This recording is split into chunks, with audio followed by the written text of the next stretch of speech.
The end of January signifies a long-standing campus tradition here at Murray State. And of course, I'm referring to none other than Campus Lights. This year's production is titled Anything Goes. The 1934 musical, written by Cole Porter, is a fun, upbeat experience that anyone is sure to enjoy. A variety of songs, dances, romance, and scandal will keep any audience member entertained throughout the production.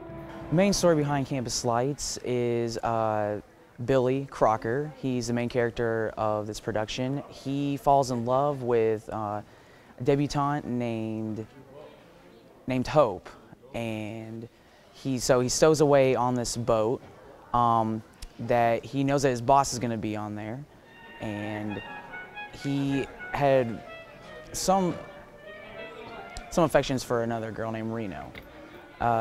So he's just trying to get with Hope, and he falls in love with her, and he's trying to persuade her into loving him as well and spend the rest of life with him. And then all this stuff happens. Everyone is ending up with someone else on the boat, end up getting married at the end. It's just a big catastrophe of just a bunch of unfortunate events, I suppose. So. Preparation for this year's musical started back in the spring of 2013. The organization came together to elect a board of producers, a production staff, and then the show selection began. The show is a classic Broadway musical. In terms of choreography, it's very, very choreographically heavy.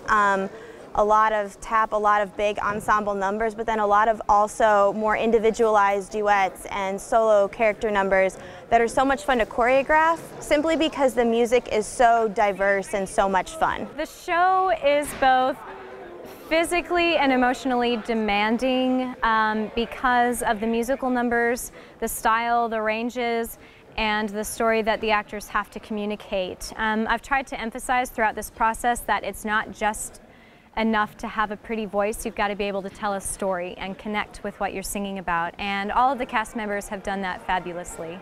When it comes down to rehearsals, the show is actually put together in just 3 short weeks.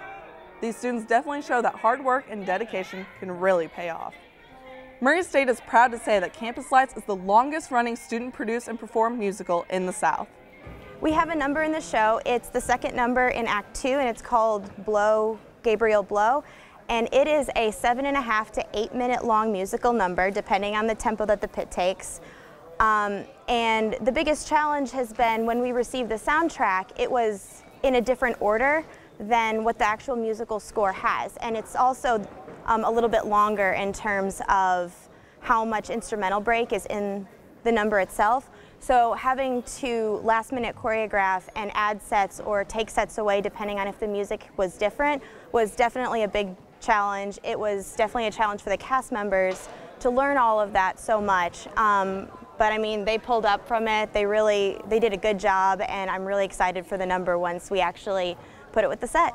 MSU's Phi Mu Alpha Symphonia fraternity started the production back in 1938 as a fundraiser to pay for the fraternity's charter. After the chapter was established, the brothers continued the musical to provide scholarship money to prospective music majors at MSU. During World War II, the Sisters of Sigma Alpha Iota joined together with the Brotherhood in order to make sure the show continued its success. Campus Lights is wonderful. I'm actually a Sister of Sigma Alpha Iota, which is the women's music fraternity on campus.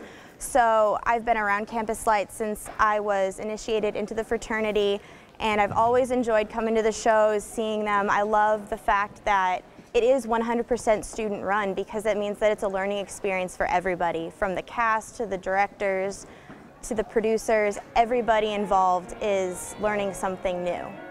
Today, Campus Lights is still as strong as ever. Portions of the proceeds from ticket sales are given to the Department of Music for scholarships. I've heard so many positive things about it, how it gives back with the scholarship, and how both music fraternities work together, and it's a really good thing for the music department and the university. It's a good representation, so I just thought it was all good things.